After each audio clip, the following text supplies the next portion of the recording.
to adventure bike.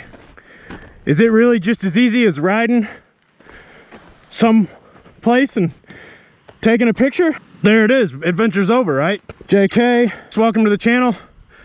My name's Jeff, and I'm starting a series called How to Adventure Bike. This is the first episode. We're gonna get into it here real shortly. What is adventure biking?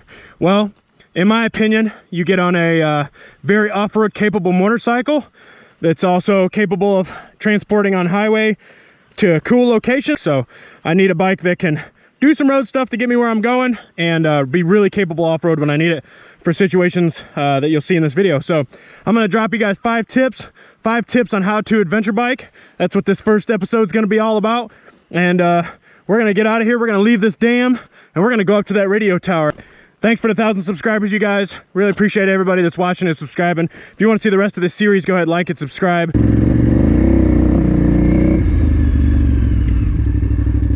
Beautiful out here. Beautiful today. Pretty warm. Pretty warm. So, let's get into these tips. The first tip, you need to know how much time do you have to ride. You got to go to a wedding with your wife in 2.5 hours. Better not go on a 2-hour ride, because you ain't gonna make it. Something will go wrong. It's Murphy's Law. So that's how much time do you have. You know, if you got like a little 1-hour loop that you run often and you got 2 hours, that's probably a good idea. Plan for half. I always end up stopping, fooling around, eating food, looking at cool sights when I find them. So give yourself extra time. If you're going on a big ride, probably best to do some research, see what sort of times other people have done on those routes.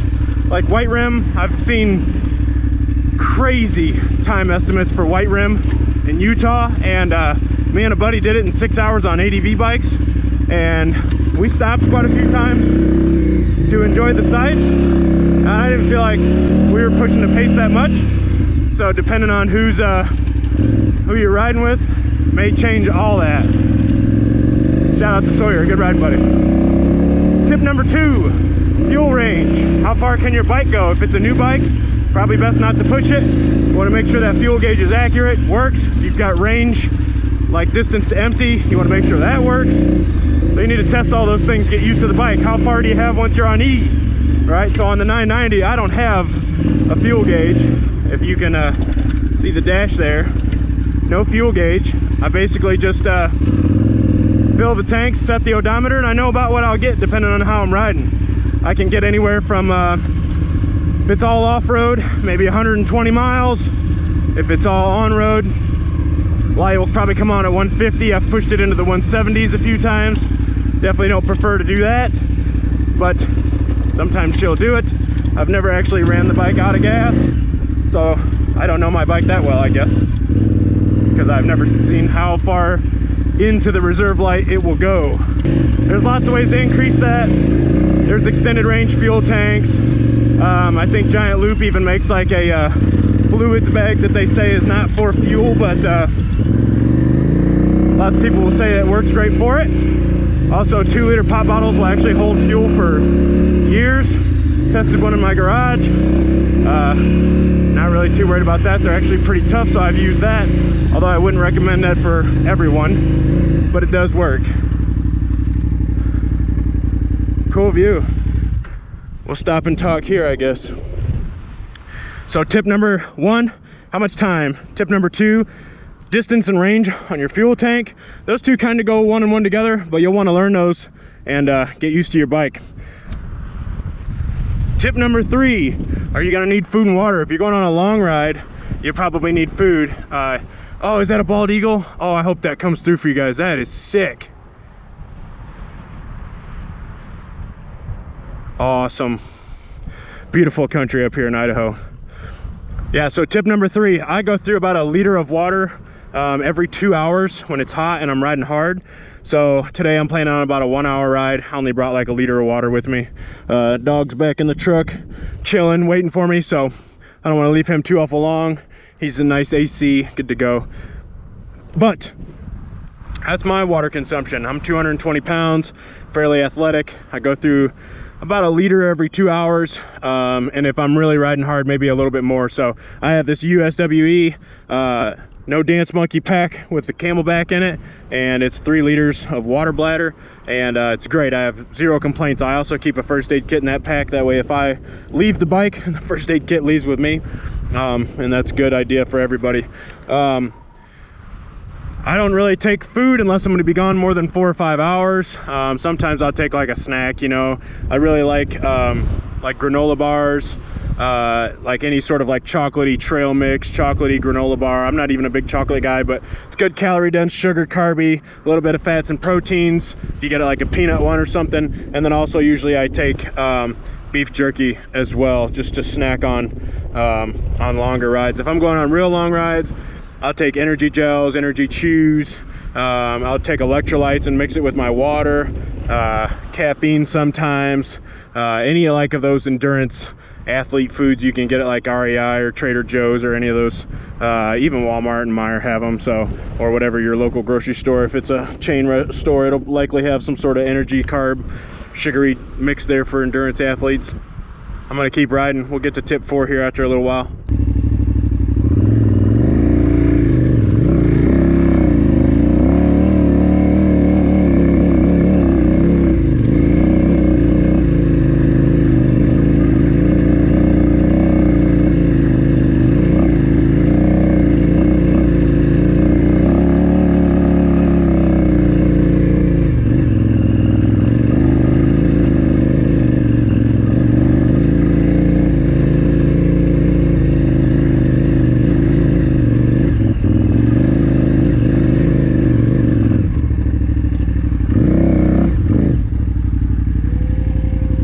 Okay, tip number 4, your route. How do you know the route? Well, a lot of apps you can download offline maps. I use Osmond. I hear good things from Onyx Off-Road. Even Google Maps is halfway decent as long as you download the offline maps or you have service. And why that's important is because right now I'm trying to go that way, and there's a big crevice right here, and I don't really see a way around it. I'm pretty far off trail right now. Even climbed up this hill to see if I could find another path, and I just don't really see a way across there without getting risky, and I don't want to be gone for too awful long because the dog. So now I'm going to turn around and head back. No way through as far as I can tell. The road just goes into a big gully there. I don't really see a great way across. Kind of same thing over here. So I might try to, oh, there's a fence there too. Shoot, I didn't even see that. Okay, well now that I know there's a fence, I'm really not gonna really attempt that. I see some utility stuff down there. Maybe they just don't want me around. So I'm just gonna turn around and go back. I'm gonna try to get up to these towers that are over there and see if I can't figure out a route up there and get a cool view. And then I'm gonna head back to the truck. So tip number 4, you wanna know your route.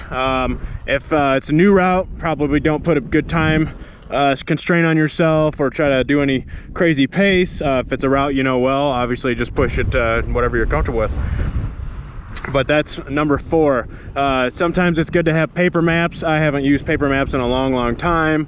I just kind of try to play it safe as far as fuel. It doesn't always work out, but as long as I'm playing it safe as far as fuel and time, batteries and a way to charge my phone and everything like that, usually things go pretty smooth for me. So that's tip number 4. I'm gonna get back after it.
Okay, last and final tip. Tell people where you're going. You want to share with them maybe the area you're going to be riding in. If you know the route, drop the route. Maybe a significant other, friend, somebody that you know, if you're not back at such and such time, they're going to notify some authorities and they're going to come looking. So I shared with my parents my pin of where my truck was, told them I was going to be riding up and down this area. That's good enough for me right now because I'm not planning on a super long ride. When I do like BDR or big distance stuff, it's nice to share the route. That way they're not out searching some million square mile area. They can kind of stay near the route. Ideally, you're not that lost if you do, God forbid, something happen. But yeah, so anyways, those are the 5 tips. How much time, fuel and range, food and water, GPS, maps, some way to know where you're going, and 5, always let somebody know where you're going. So stay tuned, like and subscribe if you want to see more videos. I'm gonna continue this series. This is episode 1, how to adventure bike. Well, come on, man, there ain't no fun.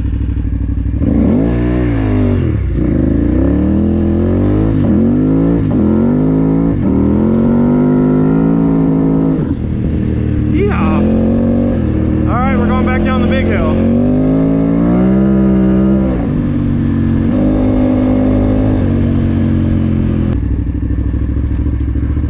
The slow trek back down the mountain.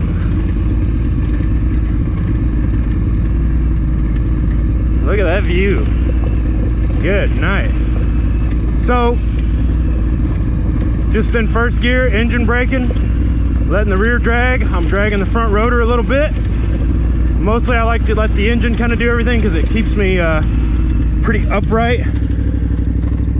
And I'll sit down occasionally and stand up. Just, there's the engine again, that front brake. Now your front brake does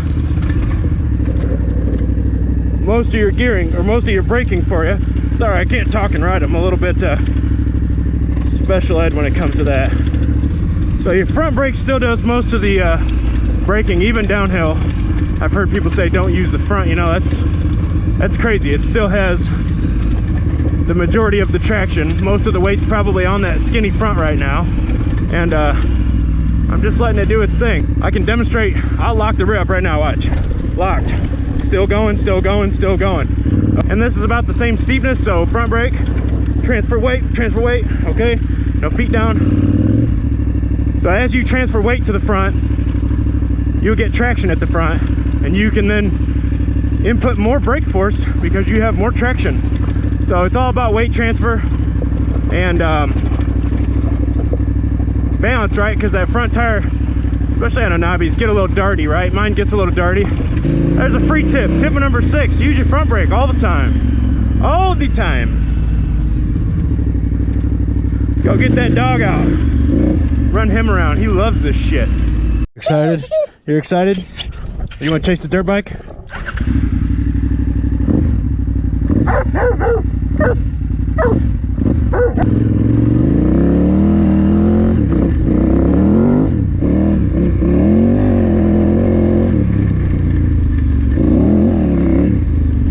Yeah, boy, going, boy. You going, buddy? I'm gonna trick you.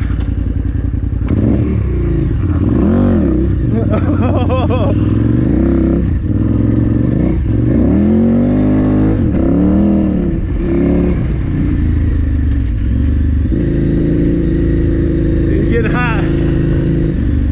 Right here, buddy. Hey, hey. Right here.